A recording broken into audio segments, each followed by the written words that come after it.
here we are, cylinder head vlog. You guys asked, we were delivering, right? So we're out here in San Bernardino. This is where I spent a lot of years growing up with some of my closest friends in life. They still live out here. I still come out here probably once a month to hang out in the hood. Yeah, we drove up here about an hour north. Johnny, Alonzo, and me.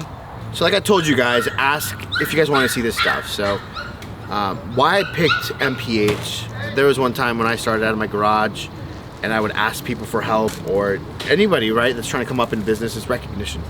We've been very, very fortunate, all you guys following us, we've been very, very fortunate with having a reach in the social media platform, and we've done well in business. Granted, throughout the past 15 years, we've hit our bumps, but we're a very fortunate company, fortunate to be standing here driving an hour north to come make a video for you guys, you know, during work hours.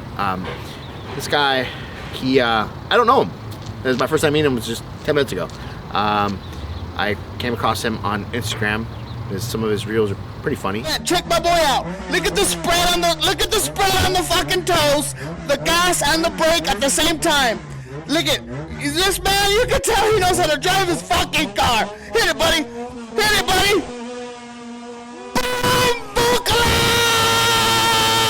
and then I started seeing the work that he does, and I never judge or anything. It does not matter where you work out of. The fancy bullshit doesn't mean shit what your work is. Kind of started looking around, like, this guy knows what he's doing, the tools he was using, etc. So then I talked to Alexi. He's like, yeah, he does a lot of Honda stuff. So I hit him up and say, hey, I don't know you, but you want to do our head for us. I don't want nothing for free. I'll pay. I just, you know, I want people to see your work. So fast forward, here we are. I do have a machine shop that I use for all my V10 stuff that I could have dropped it off 10 minutes, 5 minutes away from the shop, have him do it, versus coming out here and spending a day. But I want to show you guys some behind the scenes. I want to also share other people that do what they do. This guy specializes in all 4-cylinder, 6-cylinder heads, anything over to Cam Japanese, 4G63, Hondas, K-Series, Toyotas, etc. So if we could help someone, why not, right? So here I am with my ugly son. Why are you shaking my hand like I just met you, my boy? I'm with you every day. Anyways, let's go say what's up.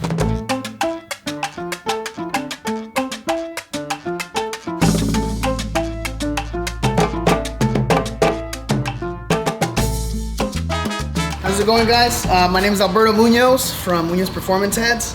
I'm here with Alex, and today we're gonna build a V16 head. You are, I'm gonna watch. You're gonna watch me build it. So today what we're gonna do is we're going to disassemble the head, obviously, check it out and see if anything's something we might need to fix on it. Clean it, install the bronze guides, perform the valve job, deck it, and put it back together. Cool. And we're all gonna do that probably, hopefully in one day, right? So what he's doing right now is disassembling. Essentially, he's got it on the bench. He's compressing the valve spring, taking the keepers out.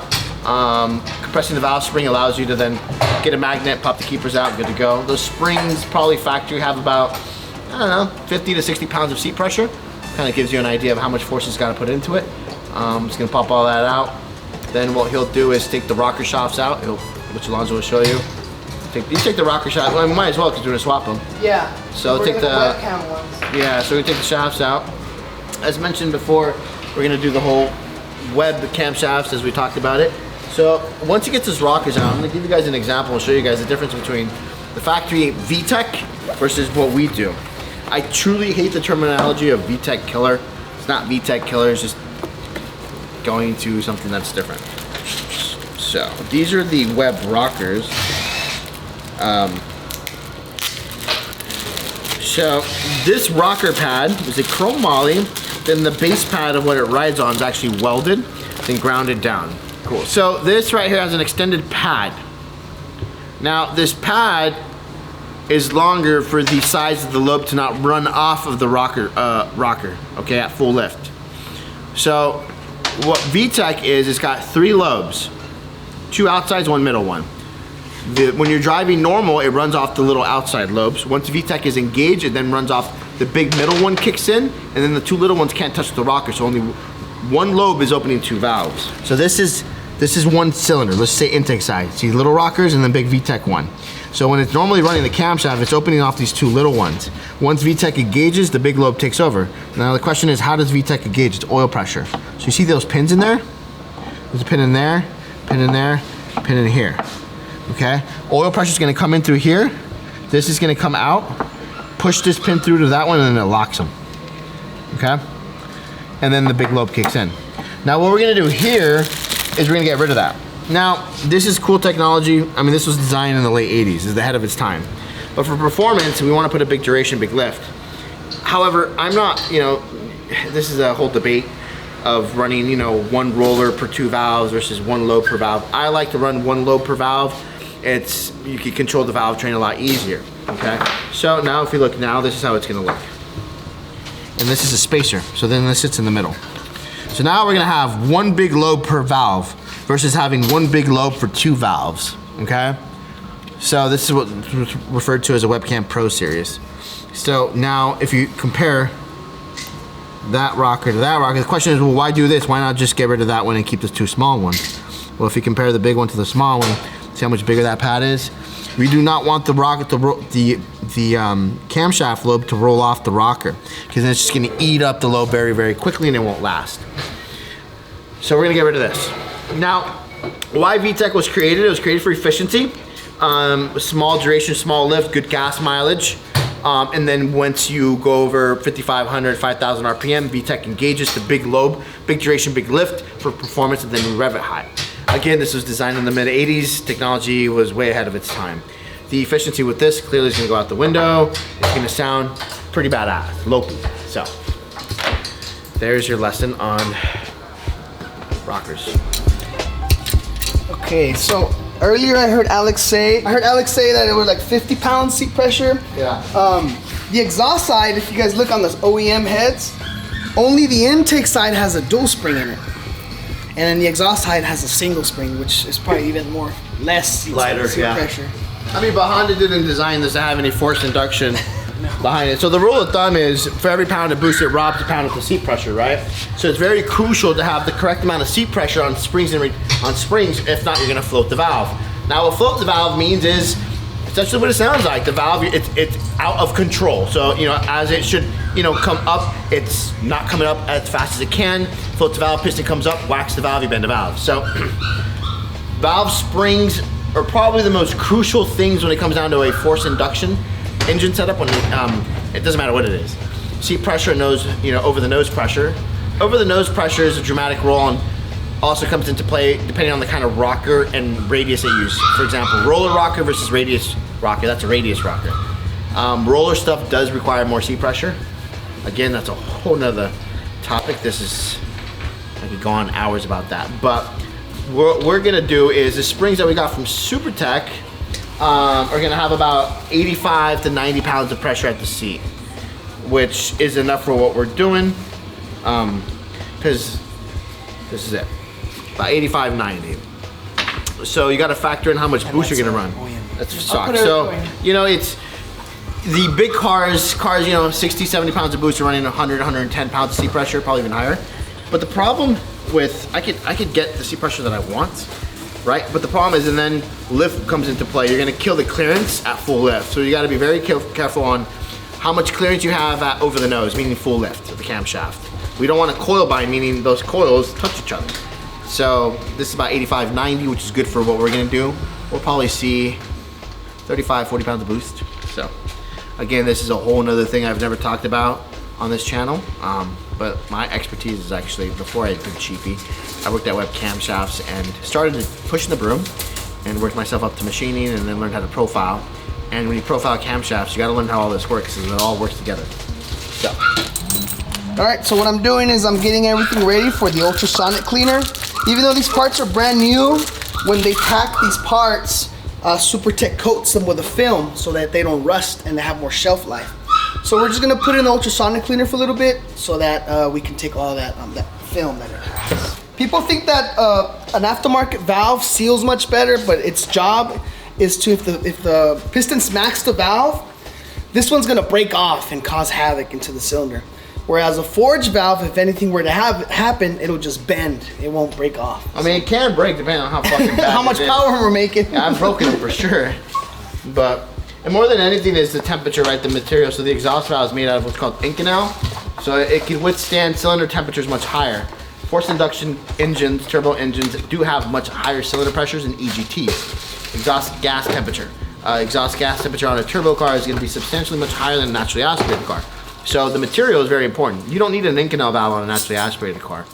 Truth be told, the standard stainless would do the job, but with the amounts of boost and everything we're doing, we just want to run a little bit better stuff. So. All right, we're gonna take it over to the hand cleaner and give it a hand clean, and then to the hot tank. Like I was telling Alex earlier, some of the viewers are gonna be disappointed because my vapor hone isn't working, so we're not gonna be able to vapor hone it and make it look as nice as we like them to. But I forgot to show you this one. This is what the head should look like at the end. This is a full Supertech GSR head, but this one's going on motor, and this one has flat top valves instead.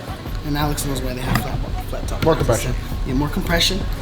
It's just like what, 0.1, 0.2? And similar springs. These are actually a little bit more lower pressure on them. Hey, Don't smoke a cigarette around there. Now we're gonna get this this legal liquid. This fabuloso and water it. Alright, so now we're gonna remove the new valve train out of the ultrasonic cleaner. And all that film should be out of it already. We're gonna rinse it off and lay everything out, make sure we have everything.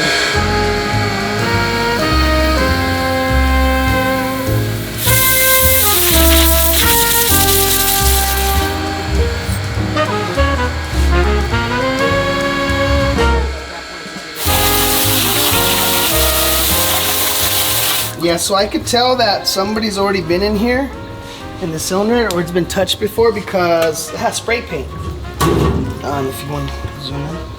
This is all spray paint. That's not the original casting color. So that's also an indicator that there's been some hands in here before. But we're gonna see. The head so far, it's a good candidate for this because the first thing we look for is the lobes right here. Make sure that they're not scratched. If they're scratched, then that's signs of low oil pressure. And then another thing we look for right here is this is the life of the cylinder head itself. And this is not bad at all either. It has a couple passes still. For what Alex is doing, we're gonna be fine with it. And even then, if it was too low, he can also introduce a thicker head gasket. There's a lot of options for this platform, especially the B series, which B series is king, guys. B series is king. Right, Alex? That's right. B series is king, baby. When you edit, can you adjust the audio too? Or no? Yeah. Yeah? Like, what do you mean? Because like I'm blowing air and this mic is maybe 2 cents yeah. and it's like, oh, it's It'll too be all loud. good. All right, so we're gonna clean up the head now. Before I start, my vapor hone isn't working. So all you engine nerds, we're gonna go ahead and clean this the old school way with the brush.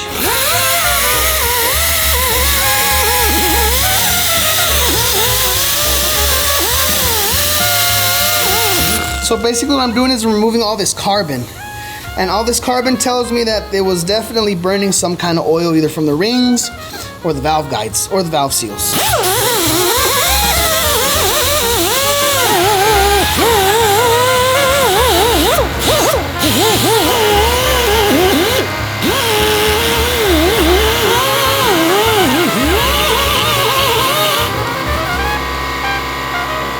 So now we're gonna put the bronze guides in with some heat. We're gonna bust them out. What do you do? You press those in? I've never seen anybody put those in. Yeah, so I put them, actually people put them in liquid nitrogen. I just put them in the freezer. They get cold, and then we warm up the head and we hit them in little by little.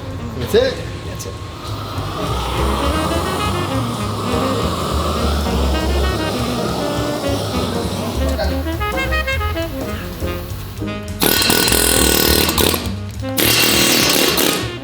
Where did you grow up, Alex? I lived in Fontana until I was 13. Moved to Colorado. My parents removed for better life. Lived there until I was 18. On my 18th birthday, I packed my Civic because I knew that automotive performance was big in California. And I called my dad. Then I had a relationship with him. Like, hey, you live in Riverside? Can I move in with you? So as long as you pay rent, fuck it. So then I drove down with $700 in my name, not giving a shit, not thinking about nothing, not a worry in the world. Like, I'm gonna figure it out. You know, I'm still trying to figure it out. But he asked me earlier, how do I do it? I said, yeah. And now it's a balance. I leave. Alonzo will tell you I'm out. My kid is.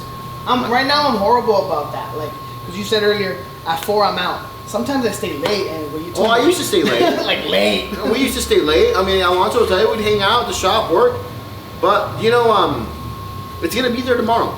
Yeah. You know, and we're fortunate enough where we have to work. You know, but at the end of the day, bro, none of this means nothing. Walk in front of you. None of this means nothing because we do it for our family. You know, so if we don't make memories with our family or there for your children, what the fuck are we doing it for? You know, it's to make other people's pleasures, which I'm again thankful to do these things. But I wake up and deal with what I deal with, so I can provide for my family, make memories with my kids. They're not gonna remember, bro. And oh, my dad bought me this toy, or my dad. No, they're gonna remember you being with them, playing with them. My little one will tell me, Dad, remember that one time we did this? Like his memories of just making memories of playing. My kids are like that. You know what I'm saying? So Yeah, bro, my little one remembers everything. So like right now he's all about boxing. I'm not gonna miss that. I leave at 3:15 every day now to do boxing with him. But these are core memories, bro. You know? And you know what? It's good to think they remember the good, so that means they have to remember when you weren't around. You know? In machine shop, there's no such thing as a hole here. They're called bores. So these are called the guide bores. Really? Yes. Hey, second thing I learned today. You stopped calling wheels rims. Who? Bro, alright, is it a wheel or is it a rim? It's a rim. A wheel is the rim and the tire together, right? Bro, you know how much shit I get over this? Hey, wait, is that what you say? What do I say? Wheels? Rims. I say rim. It's a I don't rim. know. Yeah, it's a rim, but a rim and a tire together makes a wheel, right? Is that right? Why I got these on today? So I can hear the text messages come through. I don't normally watch this because I'm always on my phone at work, but I want to be present so I can at least hear the text messages. They have a thing called AirPods. I left them at home. I left my earpods on my nightstand, and I had Those glasses? You never seen these? No. What do they do? These are Meta Ray-Bans. So they got speakers in here, I can hear everything, and then they got cameras.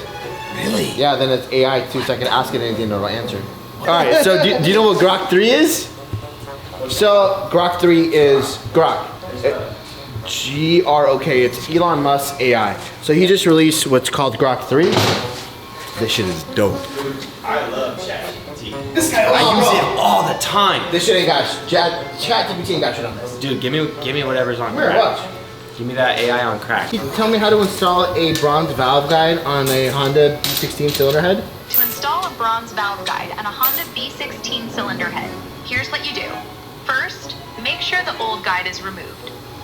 Use a valve guide driver or press it out carefully. Clean the bore in the cylinder head. You gonna do that? Chill the new bronze guide in a freezer. It's in the fucking freezer! Heat the cylinder head gently with the heat gun, or in an oven to around 200 to 205 degrees Fahrenheit to expand the bore. Rub the chilled guide with some pliers, line it up, and press it in smoothly with a valve guide installer tool until it's flush or at the right depth. Check the V16 specs, usually about 1.5 to 2 millimeters proud of the head. Let it cool naturally, then ream the guide to size with a proper valve guide reamer for a perfect fit. How's that sound, Alex? Need any more details? Well, truth be told, I've never done this, but I'm at a machine shop now and he's doing it, and you explained it exactly how he did it. So, thank you for that. Oh, that's awesome, Alex. Glad to hear you nailed it. God, we're doomed! It's cool you're And now that we're done playing with AI, We're gonna clean the boards out like AI said, and then we're gonna install the guides, and then wash it one more time so everything settles. You're supposed to put some just don't yell at me. I remember when I had the whole thing. Hold the flashlight. Hold it, cabron! That's everyone's first job in the Mexican culture in the shop, holding the flashlight. I think that was everybody. Every culture? Yeah. And we all sucked at it. Oh, of course. We're the worst. Unqualified. We're the worst. How do you feel about cutting the bottom of the guide versus leaving it? Do you feel like leaving it gives it the valve more stability, or do you cut them? When you cut the bottom of the guide, you're taking life from it. The heat transfer is more instant now, so it weakens the guide actually. Now, if we're talking like airflow, then you have to cut it. All right. But if you don't have to cut it, then don't. Honestly, like when it comes to boosted heads, I don't really support the boost. I don't make the power. You know, Unless you're like max effort and you're Right, trying to right. break a record, then yeah. competitively, yes, I agree with Yeah, you there. port the hell out of it.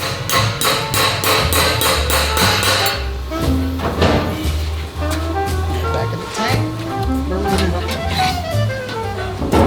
There you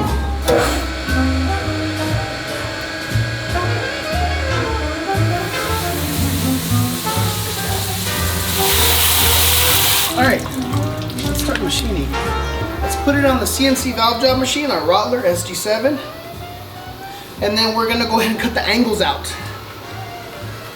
And I'll show you guys what cutters we use and the science behind it.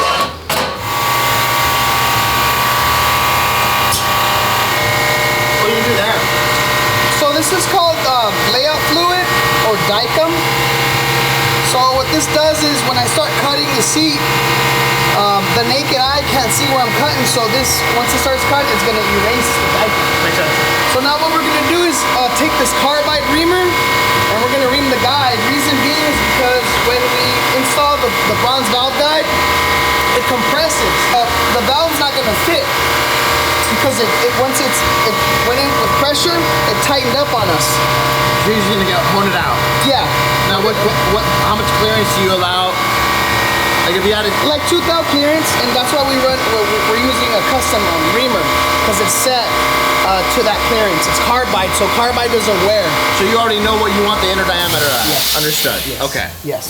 So we're gonna go ahead and ream it, and you guys are gonna see that. Got it. So you already know what Yes. to ream it to get. Yeah, the I do so capsule. many of these cylinder Right. heads that it's already Figured. set. Yeah. Got it. Okay. So we're gonna go ahead and ream it.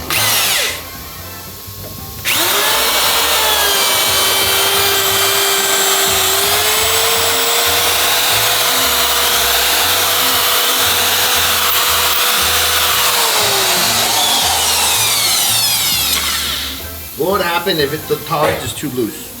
Too loose, it'll seep oil and it'll smoke. Got it. Too tight?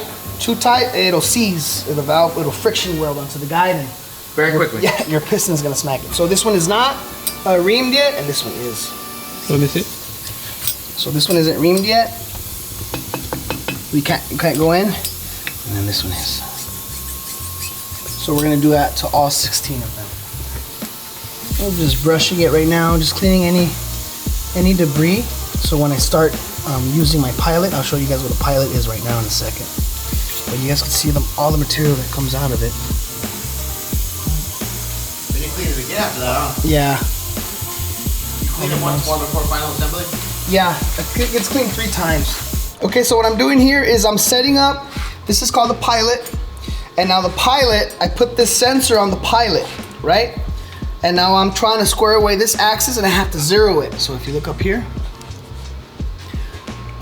this number right here, so we're zeroed. Now we turn the sensor and now we look at the number that it gives us. 5 down. Yeah, 5. And then we transfer that number onto the cutting head. And we have to match it because this cutting head, watch if you look at it, Alex, the way it tilts. Watch, look at it. You see the way it tilts? Right.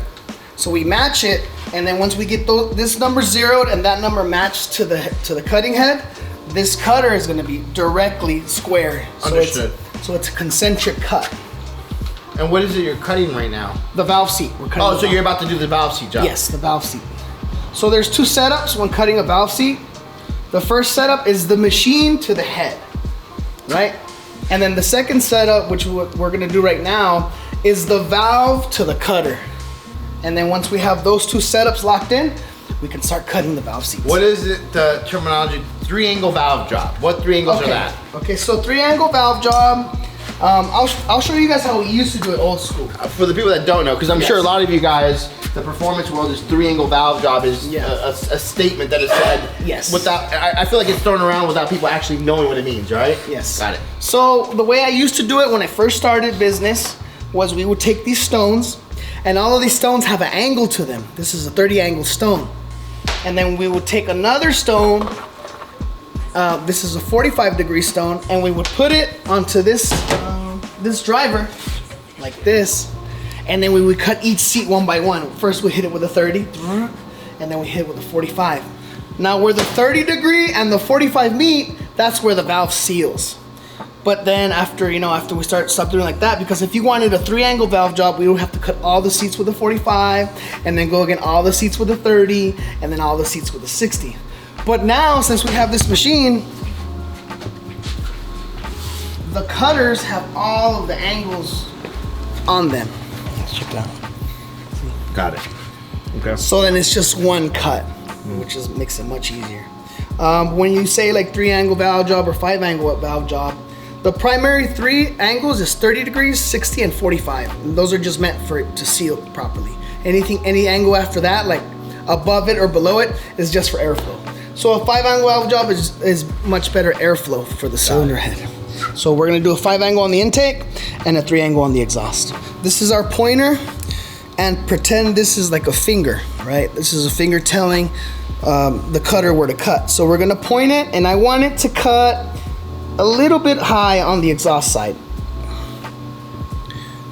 So. And then we take this, we take the valve out carefully because now this is registered to the valve. And then we take our pilot, and the diameter of this is the same as the valve stem. And we set up the cutter to cut exactly where we want it to on the valve seat itself. We have our cutter set up and we have our machine set up. Now we can begin cutting the valve seat. So when I'm done cutting, I'll show you guys the angles.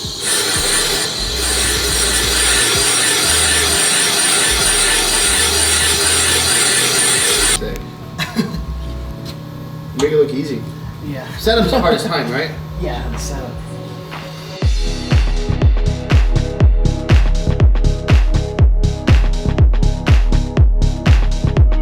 One final cleaning, because it has a bunch of the bronze guide material and the material from the valve seat, and then we'll go ahead and deck it, blow it out, and it should be ready for assembly.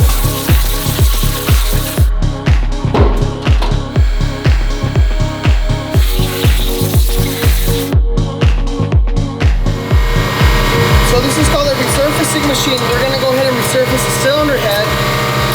The reason why we deck it is because he's going to install a new MLS head gasket, and there's going to be a new mating surface. So this is going to allow that mating surface to be true. This is a carbide bit. The one that's going to cut the head is called a PCD, a polycrystalline diamond, and it's going to leave a nice a nice finish, RA finish on the head. Nice and clean. You guys are going to see it right now. Barely half a thousandths that we've removed, we're going to remove, and you can see the head's already cleaning up. So that tells me that this head, let's check out the cylinder head. That means that the cylinder head was never overheated, and it's in good condition. So I think this thing's gonna clean up at like a thou and a half, and we don't have to remove anymore. We don't want to remove more material than we need to. So we add a little bit of WD-40. Go half a thousandths, and then when it comes out, it should be completely flat. It was already pretty flat, but we want to make sure.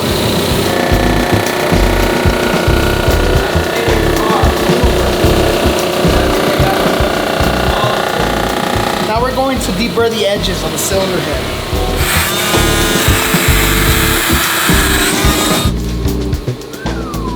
Now we're ready for assembly.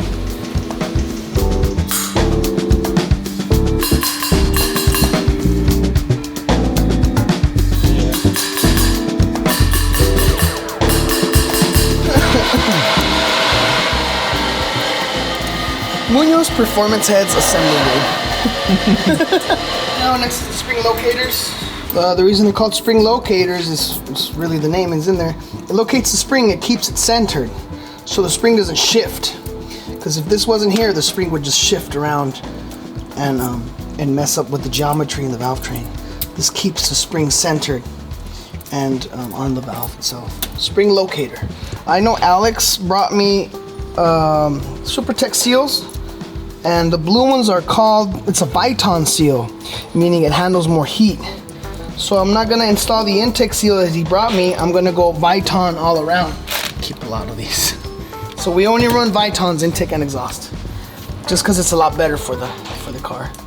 Alonso, I got you your basic ass. Everyone look at Alonso's diet.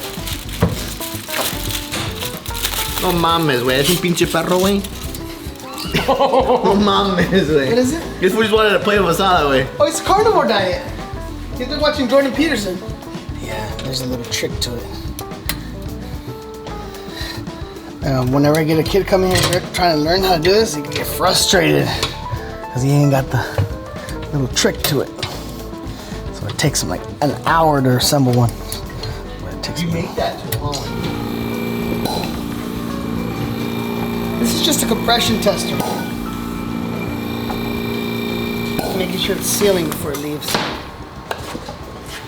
And then, are we gonna put the shafts on here or? Nah, we'll do it up. Yeah? Yeah, we'll do it shop. Okay. There it is. Complete. Whew. Ready. Time. There it is.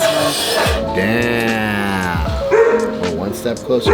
You guys asked for it. You guys wanted a video of behind the scenes. You guys literally stood with them doing the whole thing.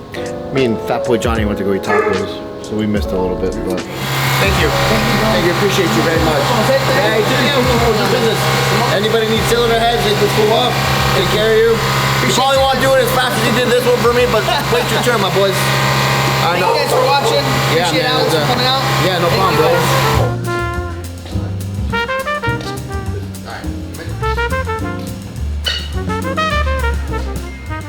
So yeah, this log has been hot. This vlog is long, though. You guys wanted details, there it is. Check this shit out. I'm not gonna get into the details of this because I'm gonna make a full vlog talking about why we're running this and why we're not running other stuff. Oh, this is for V10. So you get the V10 people that watch. Long vlog coming of 5 years of history.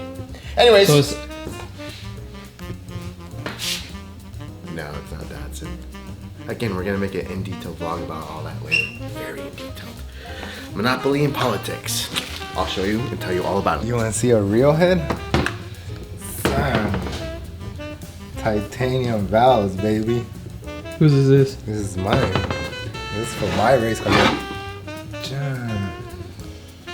Baby ports. You see? Where? Here's the ports. Baby ports. 37 millimeter valve. Titanium.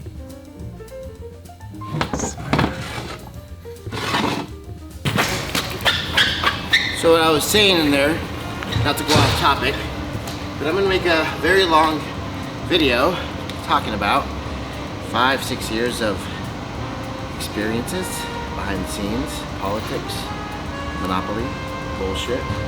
Pretty much grown men acting like they're back in high school.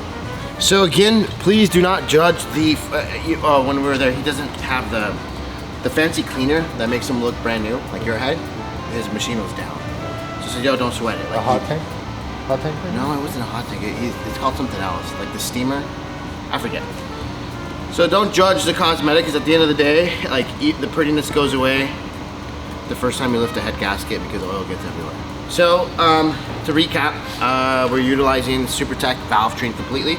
So we have here Supertech stainless intake valves and then an Inconel exhaust valve. This is standard size. I did not do anything oversized. Supertech bronze guides and Supertech springs and retainers. So for all you guys that are after building some Hondas, I recommend using Supertech. It's in all the world's fastest front wheel drive cars for a reason. Alright, Alex, you got a lot of work to do, fool. Well, the turbo will show if we make more than the RS3. It'll make more than the RS3. It better. Well, the RS3 with all the bolt-ons will make like 6, 7. I'm saying it better make more than the RS3. It will. You can't compare those cars. Very different. Speaking of, I think the parts came in for that. That's the next. There you go. That's the next vlog. Oh no, I was just telling them the next vlog is the chingaderas we got going on in there. Oh, well, yeah. Well, that too. That and that. We got a lot. We got a lot to show with you guys. But hey, thank you guys for watching this long YouTube video. Damn near 40 minutes or something.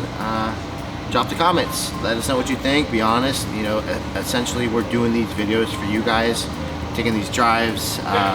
Thank you, Albert, once again for taking time out of your day to explain to everyone that's watching the in details of what goes into doing this stuff. You know, those kind of talents come from years and years of experience. He makes it look very, very easy. But I'm thankful for him taking the time out to do that. I wish him the best. I hope his business continues to prosper and do very well. Next, so we have the turbo kit in motion. We got all the components. Now it's just getting the short block back. We're gonna build that here in house with you guys, me and Alexi, and then build the entire engine. Yeah, we're off today. It's too early for me to stress out about all the things we gotta do. I am gonna go eat. I will see you guys later.